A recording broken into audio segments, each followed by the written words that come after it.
Shalom teman-teman. Shalom. Apa kabarnya hari ini? Luar biasa. Yes. Sebelum kita memuji Tuhan, mari kita berdoa.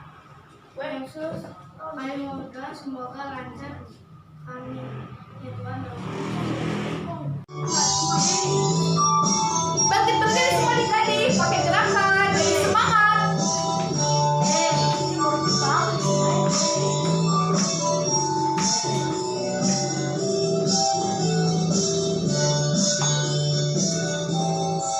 Bukan kuat, bukan gagah, tapi rohmu karena Tuhan.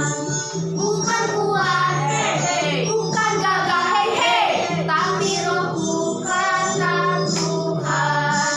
Gunung ini dipindah-pindahkan gunungnya, tunjuk gunungnya disingkirkan. Gunung tinggi diratakan oleh rohmu karena Tuhan.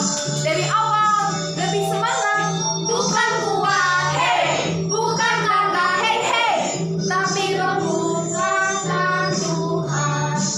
Bukan kuat, bukan gagah, tapi rohmu karena Tuhan. Gunung ini dipindahkan gunungnya, gunung itu disingkirkan. Gunung tinggi diratakan oleh rohmu karena Tuhan. Masih semangat teman-teman? Masih.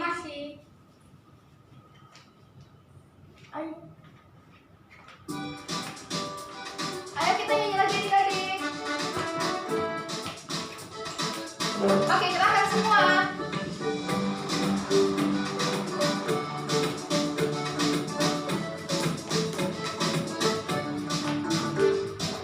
Halo, hola, hola. Apa kabarmu?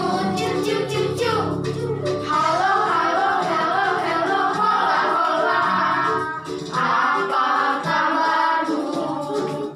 Semua halo, hola, hola. Apa kabarmu? Ciu. Halo, hola, hola. Apa kabarmu? Semuanya senang, semua bersuka, sebab selalu ada Yesus. Jangan kamu sedih, jangan kamu susah, sebab Yesus besertamu.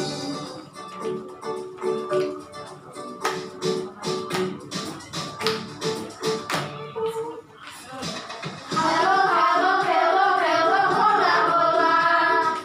Apa kabarmu? Ciu. Halo, hola, hola. Apa kabarmu?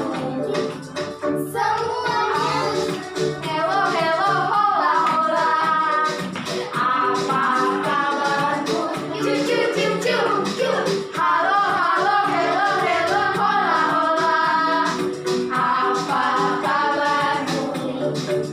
Semuanya senang, semuanya suka, sebab selalu ada Yesus.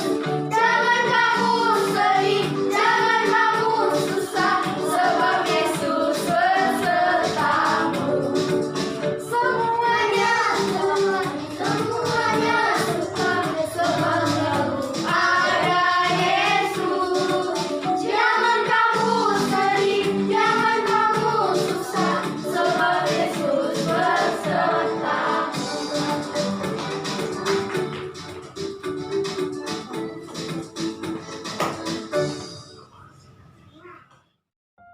Mazmur 91. Dalam lindungan Allah. Orang yang duduk dalam lindungan yang maha tinggi dan bermalam dalam naungan yang maha kuasa akan berkata kepada Tuhan, tempat perlindunganku dan kubu pertahananku, Allahku yang kupercayai. Sungguh dialah yang akan melepaskan engkau dari jerat menangkap burung, dari penyakit sampar yang busuk.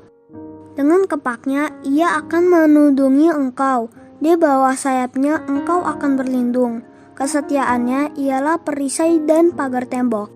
Engkau tak usah takut terhadap kedahsyatan malam, terhadap panah yang terbang di waktu siang, terhadap penyakit sampar yang berjalan di dalam gelap, terhadap penyakit menular yang mengamuk di waktu petang. Walau 1000 orang rebah di sisimu dan 10.000 di sebelah kananmu, tetapi itu tidak akan menimpamu. Engkau hanya menontonnya dengan matamu sendiri dan melihat pembalasan terhadap orang-orang fasik. Sebab Tuhan ialah tempat perlindunganmu, yang maha tinggi telah kau buat tempat perteduhanmu. Malapetaka tidak akan menimpa kamu, dan tulah tidak akan mendekat kepada kemahmu. Sebab malaikat-malaikatnya akan diperintahkannya kepadamu untuk menjaga engkau di segala jalanmu. Mereka akan menatang engkau di atas tangannya, supaya kakimu jangan terantuk kepada batu. Singa dan ular tedung akan kau langkahi. Engkau akan menginjak anak singa dan ular naga. Sungguh hatinya melekat kepadaku, maka aku akan meluputkannya, aku akan membentenginya, sebab ia mengenal namaku. Bila ia berseru kepadaku, aku akan menjawab. Aku akan menyertai dia dalam kesesakan. Aku akan meluputkannya dan memuliakannya. Dengan panjang umur akan kukenyangkan dia, dan akan kuperlihatkan kepadanya keselamatan daripadaku. Oke adik-adik, tiba saatnya kita akan mendengarkan firman Tuhan. Sebelum kita mendengarkan firman Tuhan, kita akan menyanyikan lagu Firman-Mu Pelita Bagi Kakiku.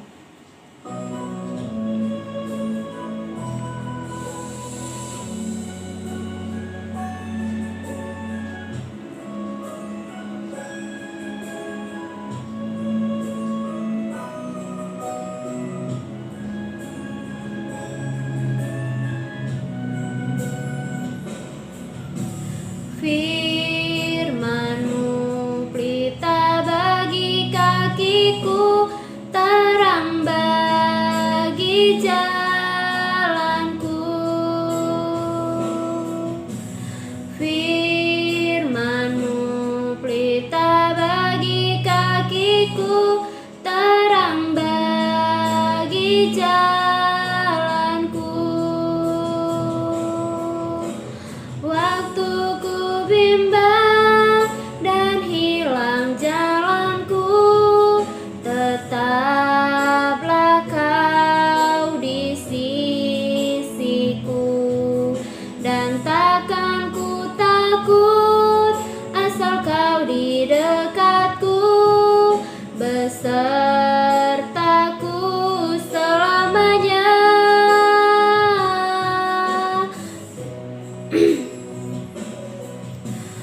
Firman-Mu pelita bagi kakiku, terang bagi jalanku. Terima kasih Tuhan. Ayo adik-adik, kita naikkan sekali lagi. Ayo kita naikkan dengan sungguh-sungguh.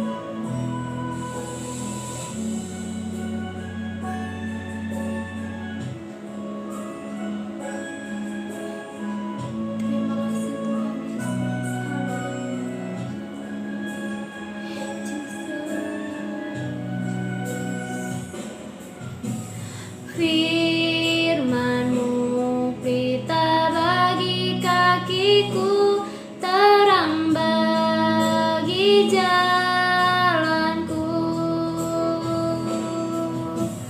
Firman-Mu pelita bagi kakiku, terang bagi jalanku.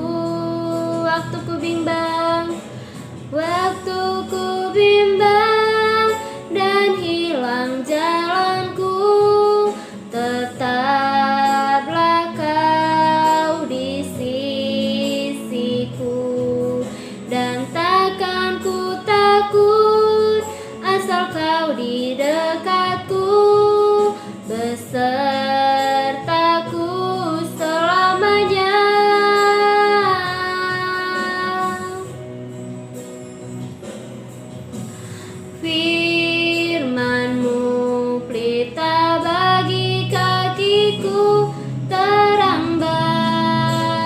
jalanku.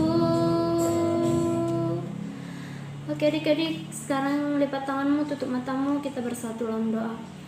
Allah Bapa yang bertahta dalam kerajaan surga, segala puji dan hormat kami panjatkan kehadirat Bapa, di mana pada hari ini Tuhan kami akan mendengarkan firman-Mu Tuhan. Kiranya Engkau yang membuka telinga anak-anak sekolah minggu-Mu Tuhan, agar dapat mendengarkan firman-Mu dengan baik Tuhan Yesus.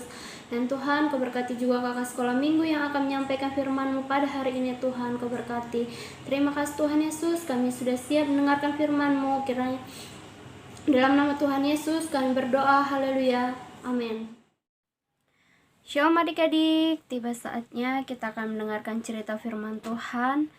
Ayo adik-adik, persiapkan hatimu untuk mendengarkan cerita firman Tuhan hari ini. Nah, dimana di sini kakak akan cerita tentang Yonatan dan Saul. Mempercayai rencananya itu penting, ya. Mempercayai rencana Tuhan itu penting. Nah, sebelum kakak lanjut cerita, adik-adik, ayo kita tonton video ini terlebih dahulu.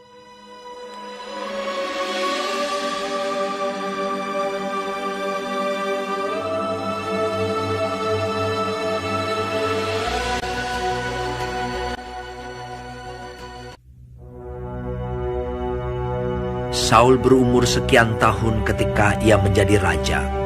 2 tahun ia memerintah atas Israel. Saul dan Yonatan anaknya. Saul memilih 3.000 orang dari antara orang Israel. 2.000 orang ada bersama-sama dengan Saul di Mikmas dan di pegunungan Betel. Sedang 1.000 orang ada bersama-sama dengan Yonatan di Gibea Benyamin. Adapun orang Filistin telah berkumpul untuk berperang melawan orang Israel. Dengan 3.000 kereta, 6.000 orang pasukan berkuda, dan pasukan berjalan kaki sebanyak pasir di tepi laut. Mereka bergerak maju dan berkemah di Mikmas. Ketika dilihat orang-orang Israel bahwa mereka terjepit, sebab rakyat memang terdesak, maka larilah rakyat bersembunyi di gua, Keluk Batu, Bukit Batu, Liang Batu, dan Perigi. Pada suatu hari, Yonatan bin Saul berkata kepada bujang pembawa senjatanya, "Mari kita menyeberang ke dekat pasukan pengawal orang Filistin yang di sebelah sana." Tetapi tidak diberitahukannya hal itu kepada ayahnya. Di antara pelintasan-pelintasan bukit yang dicoba Yonatan menyeberanginya ke arah pasukan pengawal orang Filistin, ada ujung bukit batu di sebelah sini, yang satu bernama Bozez, ujung yang satu berdiri di sebelah utara di tentangan Mikmas, dan ada ujung bukit batu di sebelah sana, bernama Sene. Yang lain di sebelah selatan di tentangan Geba. Berkatalah Yonatan kepada bujang pembawa senjatanya itu, "Mari kita menyeberang ke dekat pasukan pengawal orang-orang yang tidak bersunat ini. Mungkin Tuhan akan bertindak untuk kita, sebab bagi Tuhan tidak sukar untuk menolong, baik dengan banyak orang maupun dengan sedikit orang." Lalu jawab pembawa senjatanya itu kepadanya, "Lakukanlah niat hatimu itu. Sungguh, aku sepakat," kata Yonatan. Perhatikan, kita menyeberang ke dekat orang-orang itu dan memperlihatkan diri kita kepada mereka. Apabila kata mereka kepada kita begini, "Naiklah kemari," maka kita akan naik. Sebab kalau demikian, Tuhan telah menyerahkan mereka ke dalam tangan kita. Itulah tandanya bagi kita. Ketika mereka keduanya memperlihatkan diri kepada pasukan pengawal orang Filistin, berkatalah orang Filistin itu, "Lihat!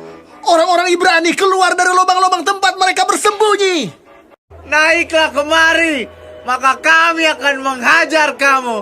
Lalu kata Yonatan kepada pembawa senjatanya, "Naiklah mengikuti aku, sebab Tuhan telah menyerahkan mereka ke dalam tangan orang Israel." Maka naiklah Yonatan merangkak ke atas dengan diikuti oleh pembawa senjatanya. Orang-orang itu tewas terparang oleh Yonatan, sedang pembawa senjatanya membunuh mereka dari belakangnya. Kira-kira 20 orang.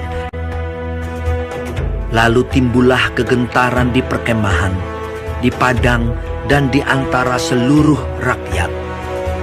juga pasukan pengawal dan penjarah-penjarah itu gentar, dan bumi gemetar sehingga menjadi kegentaran yang dari Allah.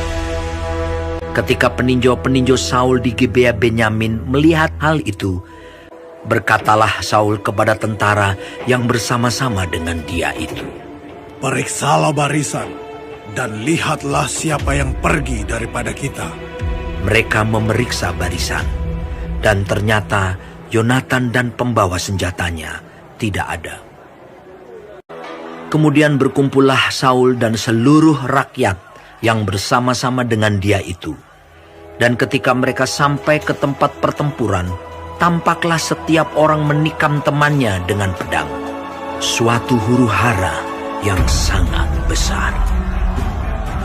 Lagi pula orang-orang Ibrani yang telah lama tinggal pada orang Filistin dan yang telah ikut maju dalam tentara mereka.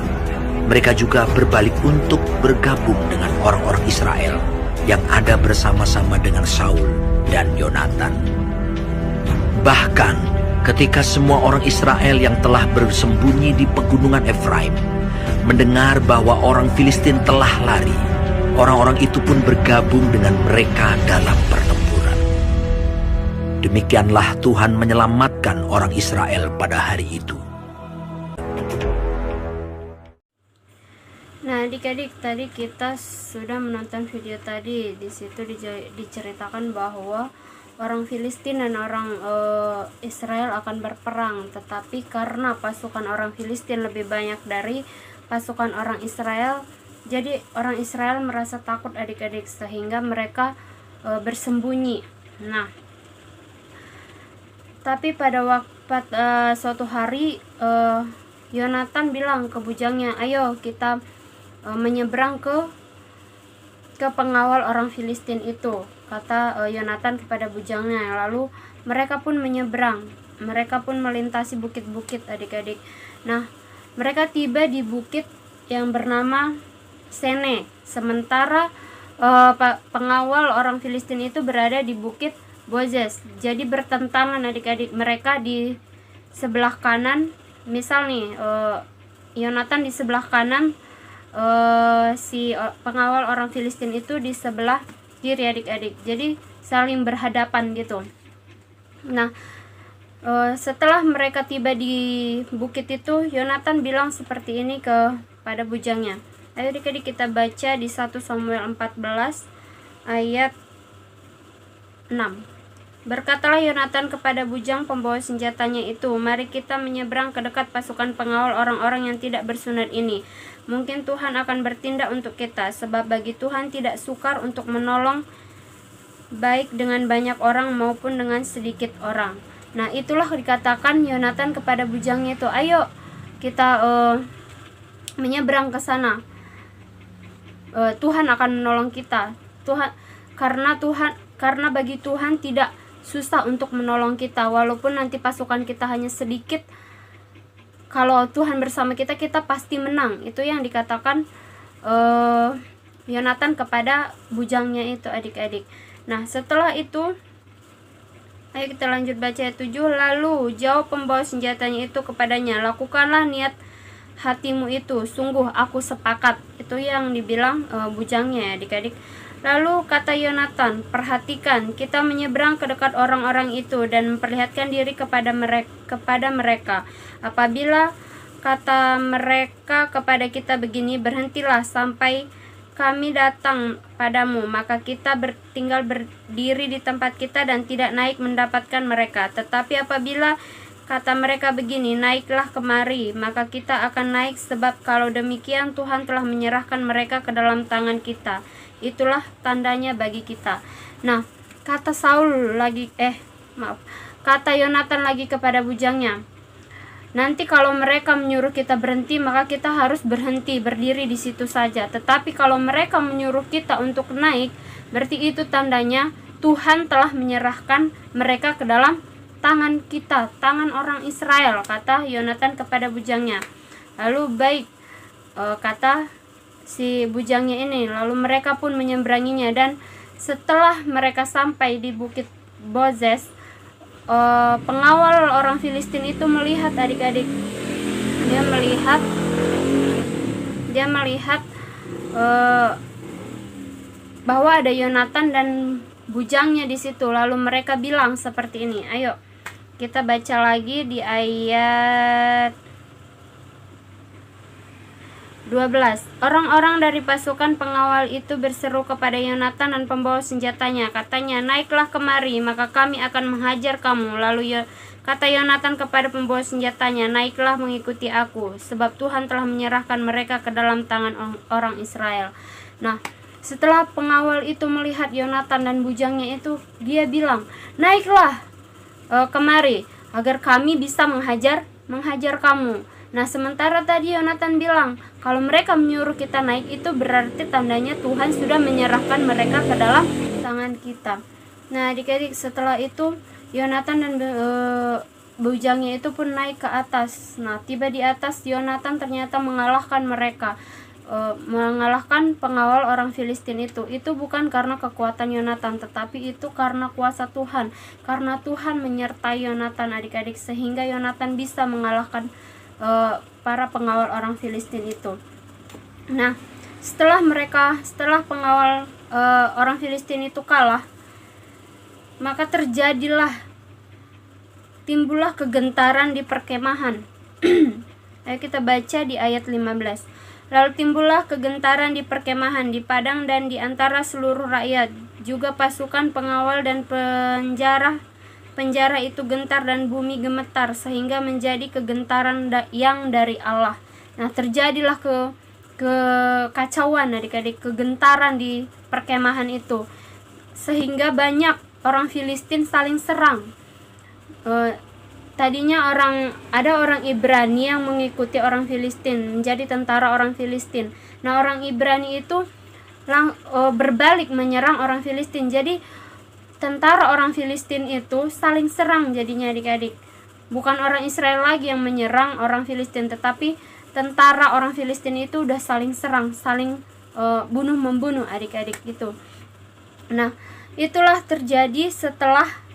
yang terjadi setelah Yonatan mengalahkan pasukan pengawal orang Filistin itu tadi adik-adik. Nah, setelah itu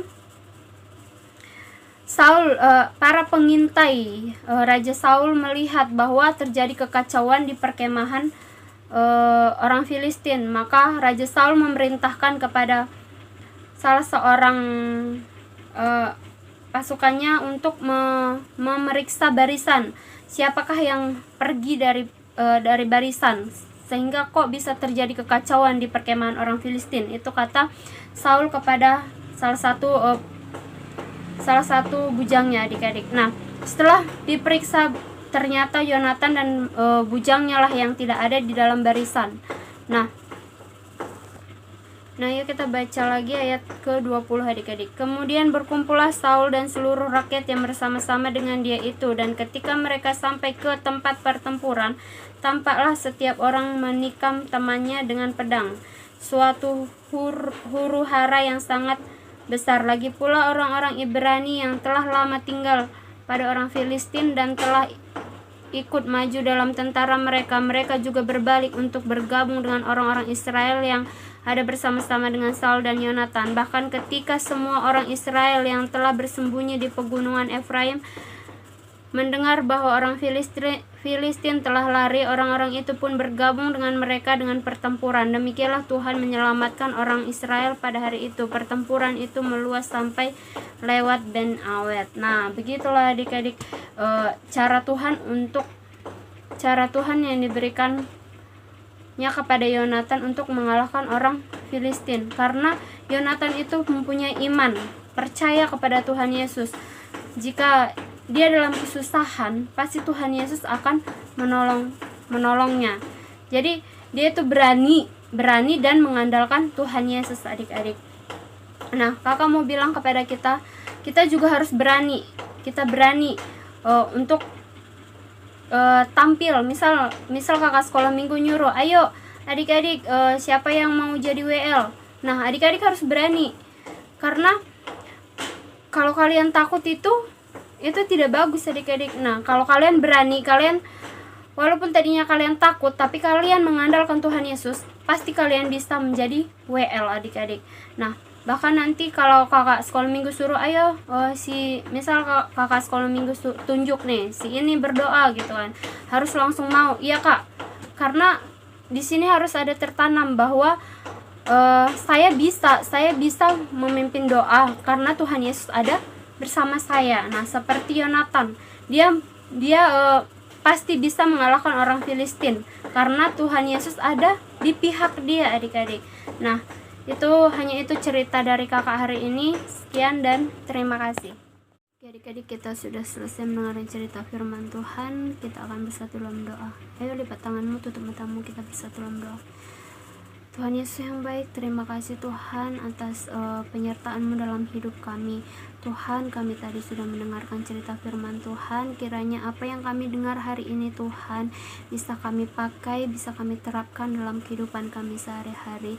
Terima kasih Tuhan Yesus yang baik, Engkau berkati kami terus Tuhan. Di dalam nama Tuhan Yesus kami sudah berdoa dan mengucap syukur. Haleluya.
Anak-anakku sekalian, angkat tanganmu, buka hatimu, dan terimalah berkat dari Bapa di sorga.